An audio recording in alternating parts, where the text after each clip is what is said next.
Captain Emma Rodriguez stood at the command center of HMS Thunderchild, her fingers tracing the holographic display that showed 12 Zaxxery scout ships approaching.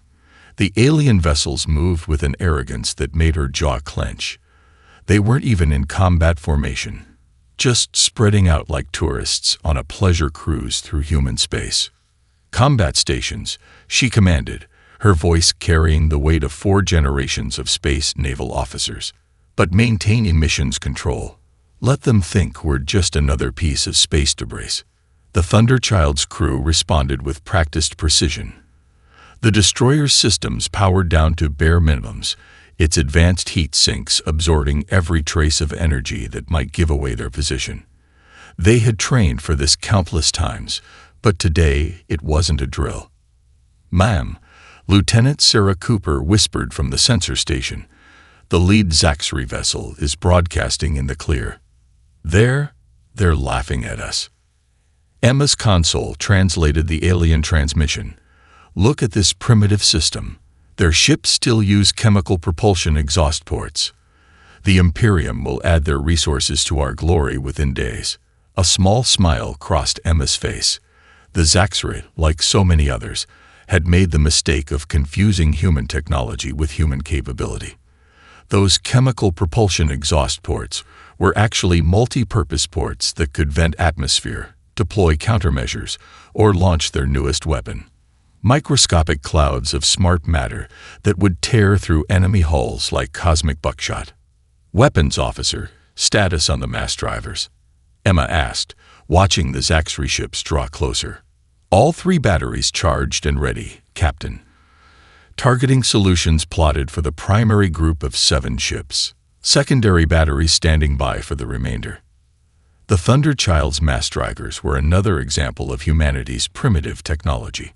While other species had pursued energy weapons, humans had perfected the art of throwing things very, very fast. Their projectiles, accelerated to a significant fraction of light speed, carried more kinetic energy than any plasma weapon could match. "Time to optimal firing position?" Emma asked, studying the tactical display. 3 minutes, Captain. They still haven't detected us." Emma watched as the Zaxxery fleet split into standard search patterns. Their overconfidence was staggering. No combat escorts, no proper formation, not even basic scatter protocols. They were about to learn why humanity had survived centuries of its own wars. "Engineering, status on the inertial dampeners." "Dampeners at 100%, Captain. Ready for combat maneuvers." Another primitive system the aliens mocked.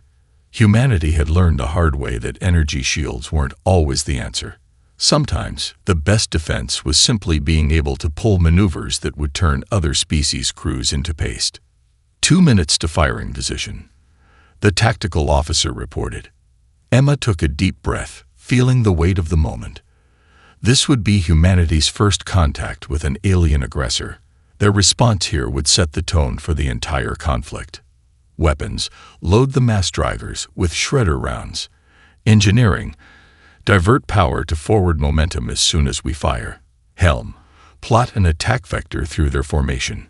We're going to show them why human warships are more than just metal and engines." The bridge crew acknowledged their orders with quiet professionalism. They had trained for this, war-gamed every scenario. The Zaxxery might have conquered other worlds, but they had never faced humanity. 1 minute. Emma straightened her uniform. "Send this to the archives. Thunderchild, first contact engagement. Let history note that humanity's first action against alien aggression was in defense of our space and our principles." 30 seconds. The Zaxxery ships were perfectly positioned now, their formation spread out to maximize their sensor coverage. They had no idea they had arranged themselves for optimal targeting. Mass drivers locked. Solution computed. "All hands." Emma's voice carried across the ship's comm system. "Remember your training. Remember Earth. Fire on my mark." The seconds ticked down. The Zaxxery continued their casual advance. Emma's hand hovered over the command interface. "Mark." Thunderchild erupted from its hiding place, its mass drivers unleashing destruction at relativistic speeds. The first salvo caught 3 Zaxri ships before their sensors even registered the attack. The alien vessels shattered, their shields useless against weapons they had dismissed as obsolete. The battle had begun, and with it, the galaxy's education in human warfare had started. Admiral Jack Morrison watched the holographic display aboard the UES Constitution as the Proxima Centauri Defense Fleet took formation. The golden light of humanity's nearest stellar neighbor cast long shadows across his bridge, creating an almost supernatural atmosphere as his crews prepared for battle. "Status report on the Zaxri fleet," he asked, his weathered face illuminated by the tactical displays. Commander Rachel Wilson checked her readings. 37 capital ships.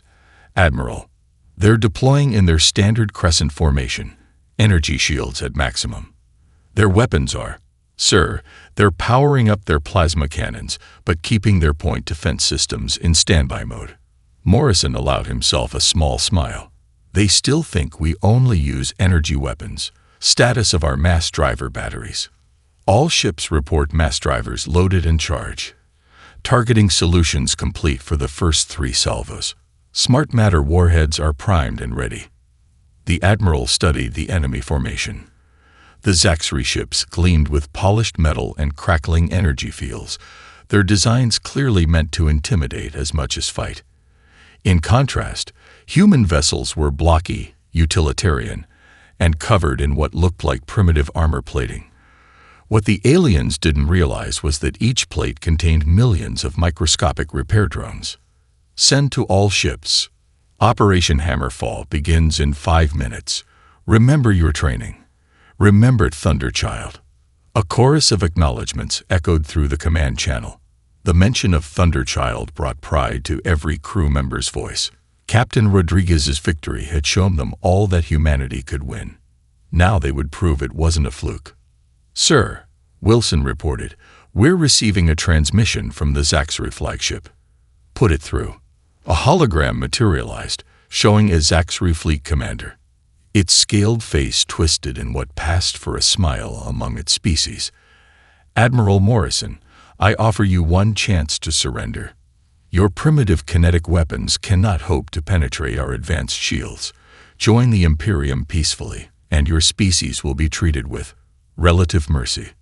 Morrison's response was calm and measured. "You're about to learn something important about human warfare, Commander. We didn't stick with kinetic weapons because we couldn't develop energy weapons. We stuck with them because they work better." He cut the transmission with a gesture. "All ships, begin deployment. Cruiser Groups 1 through 3, execute Maneuver Pattern Delta. Destroyer Squadrons, prepare for breakthrough operations." The human fleet moved with precision that belied their ship's bulky appearance. Decades of zero-gravity combat training showed in every motion as the vessels arranged themselves in overlapping fields of fire. "Enemy fleet is responding," Wilson reported. "They're tightening formation and diverting power to forward shields."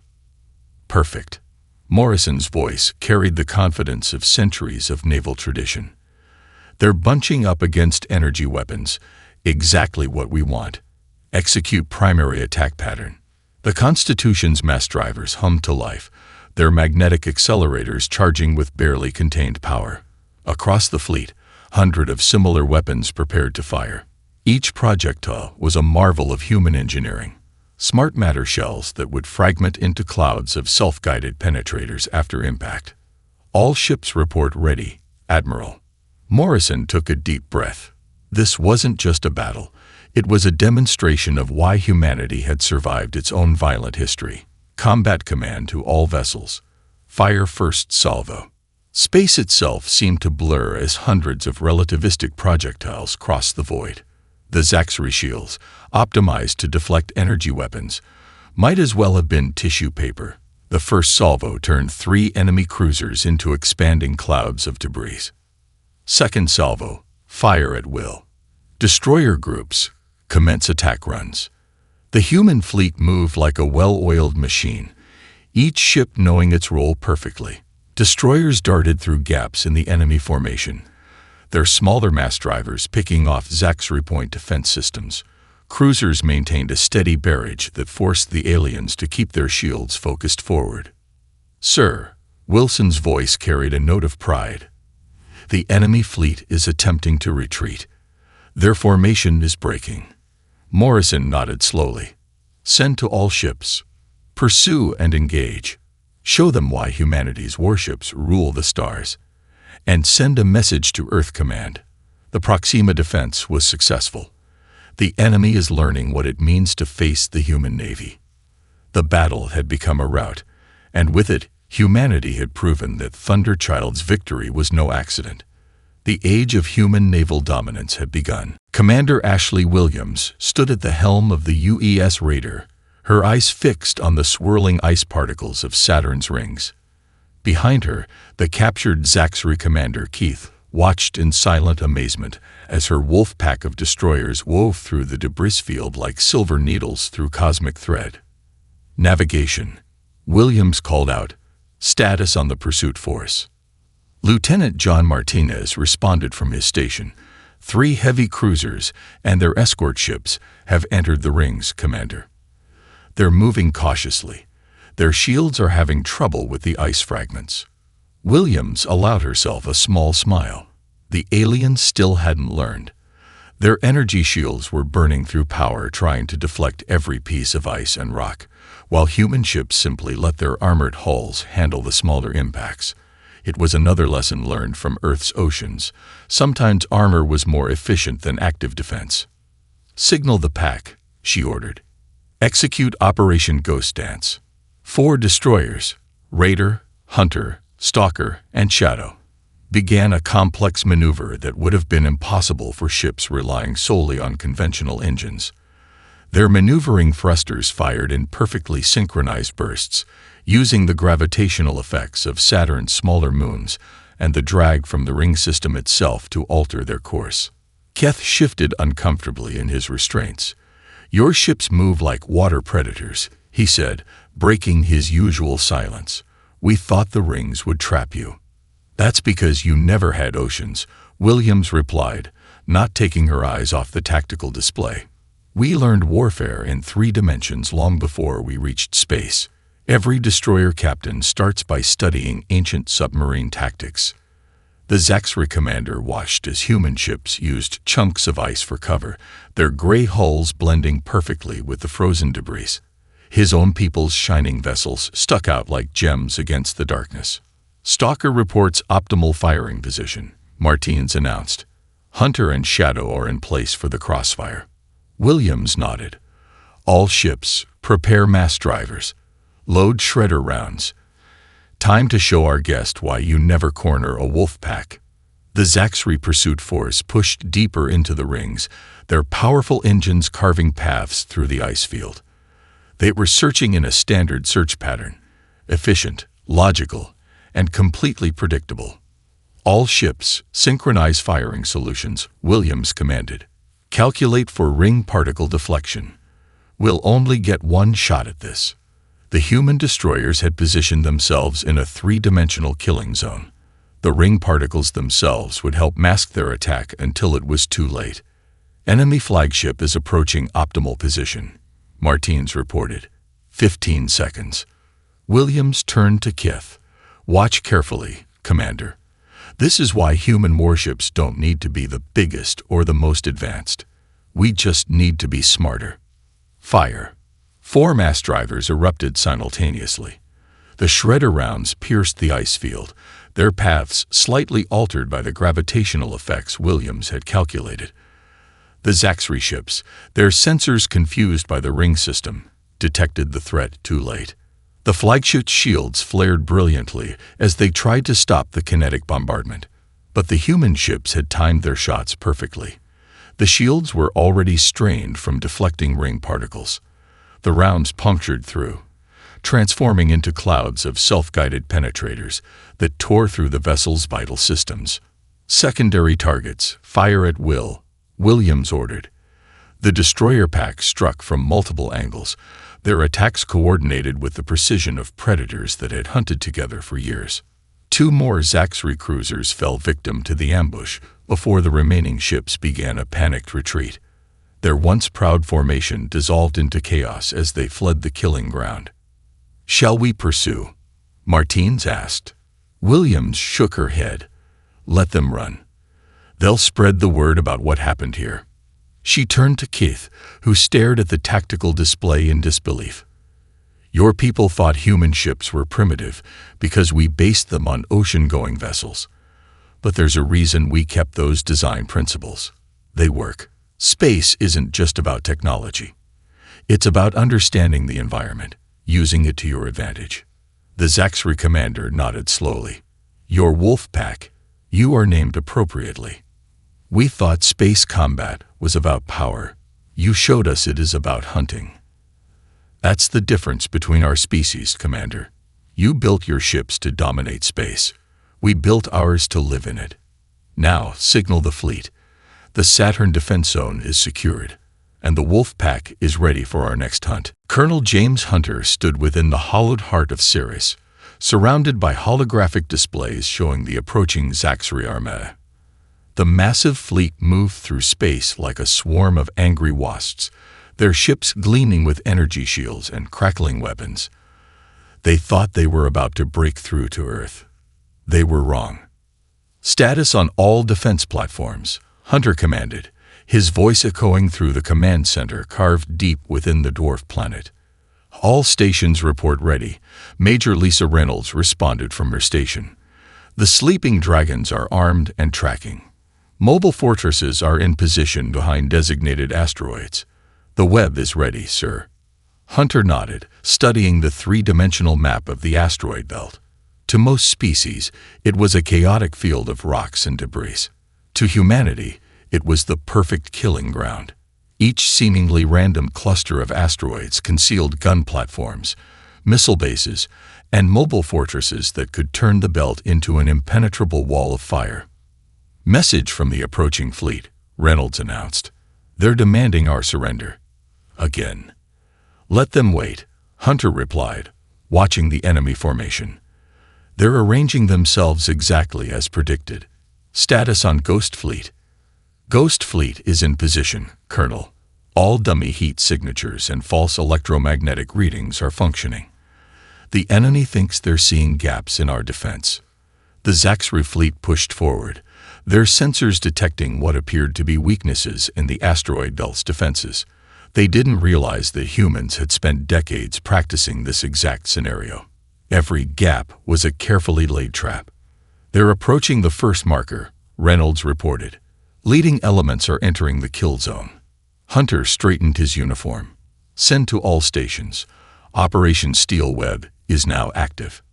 Execute at will." The first wave of Zaxri ships moved confidently through what they thought was a safe corridor. Suddenly, asteroids that had appeared lifeless lit up with energy signatures. Hidden doors in the rocky surfaces slid open, revealing masses of weapon ports. "All batteries, commence firing," Hunter ordered. The asteroid belt came alive. Mass driver rounds streaked through space from 100 hidden angles. The Zaxri ships, their shields oriented toward what they thought were the only threats, found themselves caught in devastating crossfires. "First wave is breaking formation," Reynolds announced. "They're trying to retreat. Activate the sleeping dragons." Across the belt, dozens of seemingly dormant asteroids suddenly fired up their engines. These were humanity's mobile fortresses, entire weaponized planetoids that could move under their own power. The Zaxri found their retreat cut off as these massive weapons platforms repositioned themselves. "Second wave is pressing the attack," Reynolds reported. "They're trying to punch through with concentrated fire." Hunter smiled grimly. "Deploy the Ghost Fleet." What the Zaxri had thought were gaps in the defense suddenly filled with ships emerging from carefully concealed hangars within the asteroids. Human vessels, their hulls painted in radar-absorbing materials, joined the battle from point-blank range. "Enemy flagship is signaling," Reynolds said. They're asking how we hid an entire defense grid in the asteroids." "Send them this response," Hunter replied. "We didn't hide it. We built it. For 3 generations, every asteroid mine, every belt colony, Every research station was designed to become part of humanity's greatest fortress. Welcome to the Steel Web. The battle devolved into chaos as the Zaxri fleet found itself trapped in layers of overlapping fire zones. Their mighty armada, which had expected to smash through primitive defenses, instead found itself being methodically dismantled by an enemy that had prepared this battlefield for decades. Enemy forces are beginning full retreat, Reynolds announced with pride. Estimated casualties, 60% of their fleet. Hunter nodded slowly. Send to Earth Command. The Steel Web holds. The asteroid belt remains humanity's shield. He turned to face his staff. And send to all stations. Well done. Today we prove that the best defense is a properly prepared defense. The Zaxri just learned why you never attack a species that thinks in terms of centuries rather than years. As the enemy fleet fled in disarray, the asteroid belt resumed its seemingly dormant state. But now the galaxy knew, behind every drifting rock, might lurk another weapon in humanity's arsenal, waiting for the next foolish attempt to breach Earth's defenses. Captain Michael Hayes watched through the armored viewport as the UES Normandy's self-repair systems sealed another hull breach. Microscopic repair drones swarmed across the damage like silver blood cells, rebuilding armor plating even as his ship pressed deeper into Zaxri space. Damage control, status report, he called out, his voice steadied despite the recent battle. Lieutenant Commander Sarah Martinez responded from her station, surrounded by repair diagnostics. Hull integrity restored to 87%, Captain. Main reactor operating at full capacity. Mass drivers 2 and 3 are back online. The Zaxri really don't understand why they can't kill us. Hayes allowed himself a tight smile. The aliens had thrown everything they had at the Normandy, plasma cannons, energy torpedoes, even their dreaded particle beams. They'd scored hits, caused damage, but they couldn't grasp why the human ship wouldn't die. Navigation. He turned to his helmsman. Distance to the next target. 30 minutes to the Zaxri supply depot at Centauri 459, sir. Enemy pursuit vessels are falling behind. Their engines are burning out trying to match our sustained acceleration. That was another advantage of human engineering. While alien ships focused on burst speed and overwhelming firepower, human vessels were built for endurance. The Normandy could maintain high G burns for days, its crew protected by inertial dampeners based on centuries of acceleration research. Incoming transmission, Communications Officer John Taylor announced. It's from the lead pursuit vessel. Hayes nodded. Put it through. The holographic display showed a Zaxri commander, its scaled face showing what humans had learned to recognize as frustration. Your ship is crippled, the alien declared. You've taken damage that would destroy 3 of our vessels. Surrender now. You're right about one thing, Hayes responded. We've taken damage that would destroy your ships. But that's because you build disposable vessels. We build ours to last. He cut the transmission with a gesture. Tactical, status of our mass drivers. All weapons systems restored to combat readiness, Captain. The repair drones have reinforced the firing chambers. We're actually hitting harder now than when we started. That was humanity's secret weapon, not just the ability to repair damage, but to learn and adapt from it. Every hit they took made their ships stronger, as the repair systems analyzed the damage and improved their responses. Multiple contacts ahead, Martins reported. The supply depot's defensive fleet is moving to intercept. Hayes studied the tactical display. 12 enemy warships arranging themselves in a standard defensive formation. They still hadn't learned that standard tactics didn't work against human ingenuity. All hands, battle stations, he commanded. Engineering, divert power to forward mass drivers. Let's show them why they call us the Immortals. The Normandy's engines flared brighter as it accelerated toward the enemy fleet. Its hull, scared but stronger for it, gleamed in the light of a foreign sun. The repair drones had integrated captured enemy armor fragments into their repairs, creating a patchwork that told the story of every battle they'd survived. Enemy fleet is launching their first salvo, Tactical reported. Standard plasma torpedo spread. Maintain course, Hayes ordered. Let them see what a human ship can take. The torpedoes struck home, their energy washing over the Normandy's hull. But where they expected to find devastating damage, they instead discovered that the human vessel had used their own weapons against them. The repair drones had already adapted to plasma weapons, restructuring the hull to better disperse the energy. Mass drivers locked on primary targets. Tactical announced. Solution computed for maximum effect. Hayes stood from his command chair, his posture reflecting generations of naval tradition. Send to Earth Command. The Normandy remains operational in deep strike capacity. Enemy forces continue to underestimate human engineering. He paused, watching the enemy ships grow larger in the display. All batteries, fire at will. Show them why humanity's ships are called legendary. Show them why you never declare victory until you're absolutely certain your enemy is defeated. The Normandy's mass drivers roared to life, unleashing destruction that no amount of alien technology could stop. They had come to learn why human ships were the most feared in the galaxy, not because they couldn't be damaged, but because they refused to die. Lieutenant Commander Diana Taylor crouched in the command chair of the UES Barracuda, her eyes fixed on the nebula's swirling gases displayed across her tactical screens. The stealth frigate's systems were running silent, its heat sinks absorbing every trace of energy that might give away their position. Just like the submarine commanders of old, she knew that in this environment, patience was deadlier than any weapon.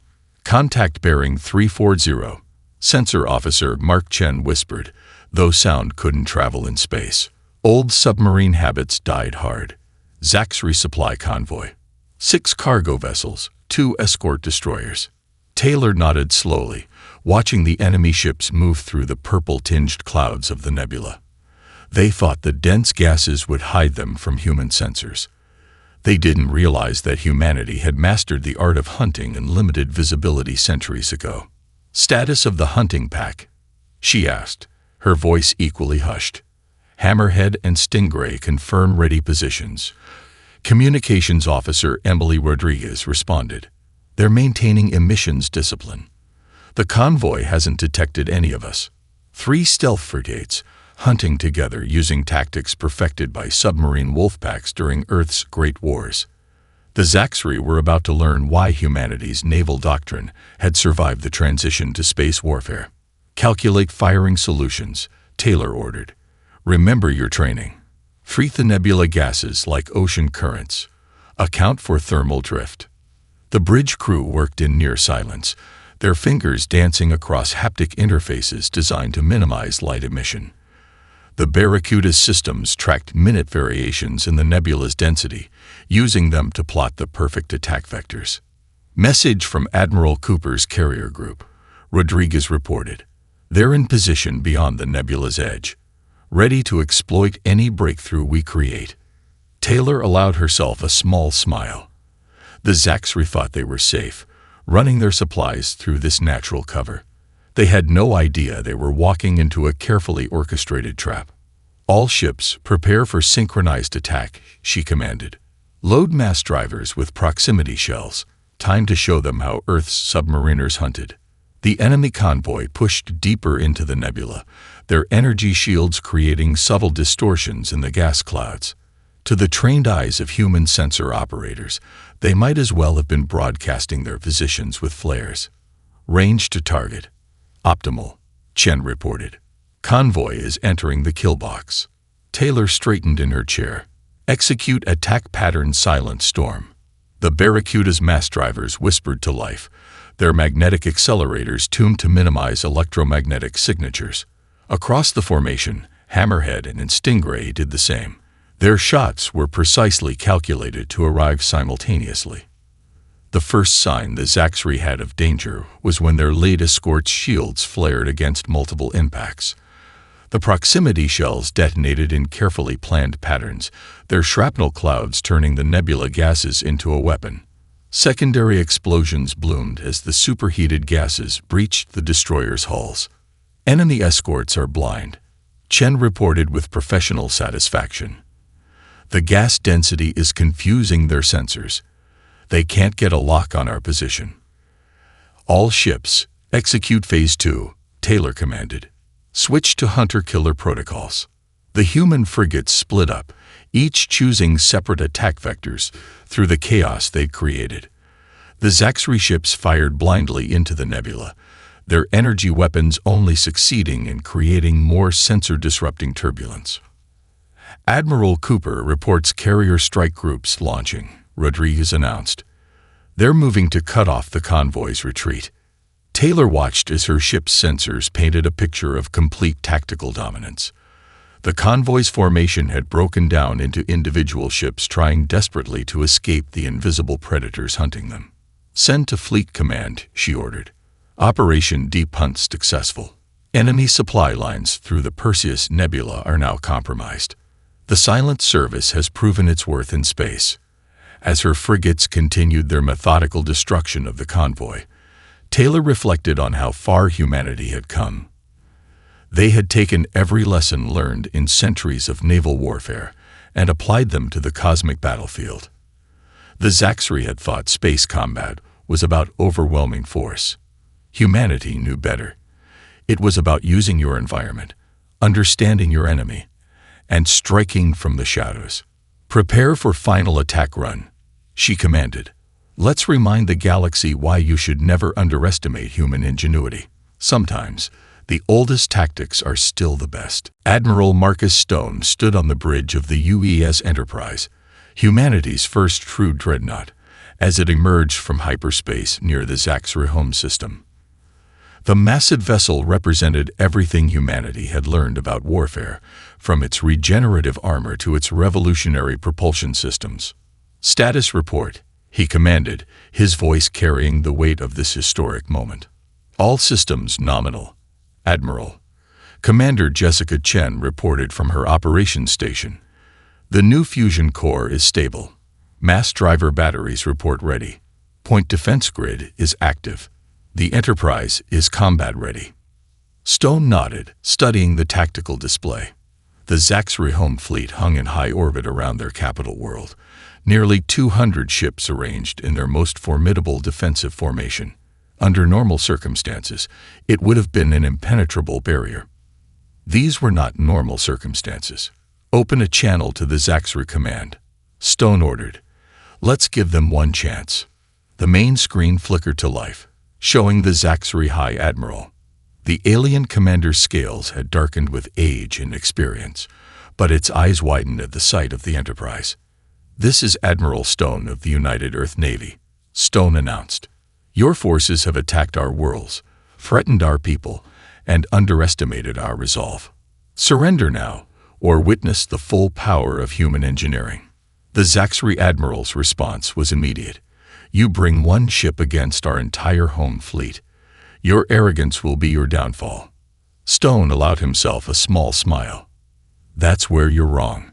We didn't bring a ship. We brought a mobile fortress that represents every lesson humanity has learned about warfare since we first took to the seas. He cut the transmission with a gesture. All hands, battle stations, initialize combat protocols. The Enterprise's outer hull began to shift, panels sliding aside to reveal layers of weapon ports. Its silver surface rippled as repair drones moved into position, ready to respond to any damage. This was why it had taken so long to build. Every system was redundant, every component designed to adapt and improve during combat. Enemy fleet is moving to engage, Chen reported. They're launching their first wave. Activate the point defense grid, Stone commanded. Show them what human engineering can do. Hundreds of small turrets emerged from the Enterprise's hull, each tracking multiple targets. As the Zaxri missiles approached, they encountered something unprecedented. A defense grid that learned from each attack, adjusting its response patterns in real time. First wave neutralized, Weapons Officer Michael Turner announced. No impacts registered. The adaptive targeting is working perfectly. Stone watched as the Zaxri fleet split into attack groups, trying to surround his vessel. They still fought in terms of traditional space combat, unable to grasp that the Enterprise was something entirely new. "Main batteries, target their command ships," he ordered. "Demonstrate why humanity's dreadnoughts are different." The Enterprise's mass drivers roared to life, but these were unlike any weapons the Zaxri had faced. Each round was guided, capable of adjusting its trajectory to track evasive targets. The alien shields, designed to stop energy weapons, proved useless against projectiles that could think for themselves. Direct hits on 3 command ships, Turner reported with professional satisfaction. "Their formation is breaking apart." Stone nodded grimly. "Launch our fighters." The dreadnought's hangar bays opened, disgorging squadrons of human strike craft. Unlike the disposable fighters used by other species, these were micro-warships in their own right, each equipped with scaled-down versions of the Enterprise's adaptive systems. "Enemy fleet is attempting to regroup," Chen announced. "They're trying to concentrate their fire on our starboard quarter." "Rotate the ship," Stone commanded. "Let them see that we have no weak points." The Enterprise turned with impossible grace for a vessel its size, its advanced propulsion systems allowing it to maneuver like a ship a tenth its mass. The Zaxri fire met layers of regenerative armor that grew stronger with each impact. "Send to Earth Command," Stone ordered as his ship systematically dismantled the enemy fleet. "Operation Decisive Strike is proceeding as planned." The Enterprise has proven that humanity's mastery of warfare extends to every scale of combat. As the battle continued, the Zaxri learned the hardest lesson yet. When humanity built a dreadnought, they didn't just create a bigger warship. They created a mobile monument to every military innovation their species had ever conceived. Captain Elizabeth Parker walked through the gleaming halls of the newly established Seoul Naval Academy, her footsteps echoing alongside those of former Zaxri Commander Keth.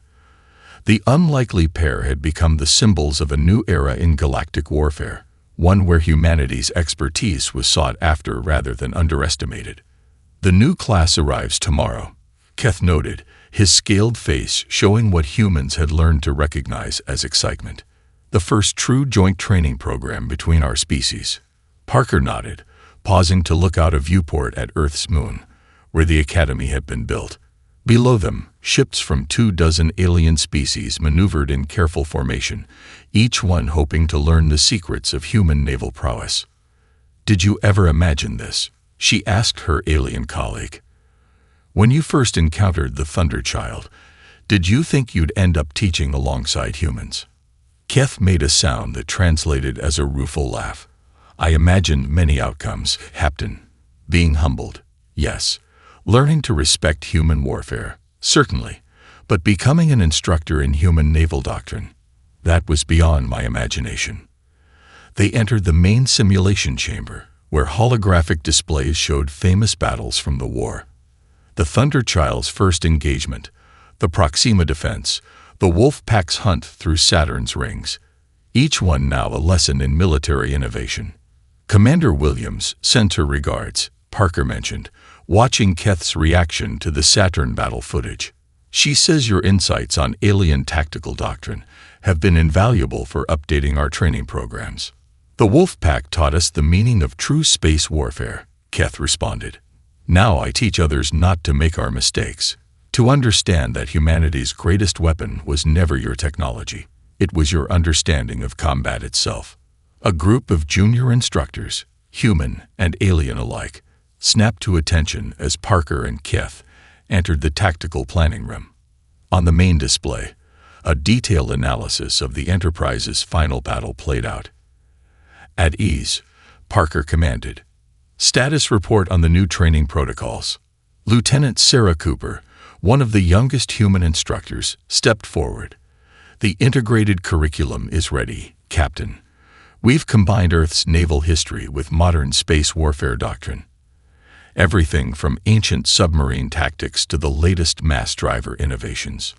The alien students are particularly interested in your repair drone technology," added Instructor Zextel, a former engineer from a neutral species. "The concept of ships that grow stronger through combat is revolutionary." Parker smiled. "That's because other species built warships. We built vessels that could learn and adapt, just like their crews. She turned to address the entire room. Tomorrow, we begin teaching the galaxy why human ships became legendary, not through overwhelming force, but through innovation, adaptation, and understanding. Kith moved to stand beside her. I will share my own experiences, how I watched human vessels turn every environment into their advantage, how your ships fought with a coordination we thought impossible.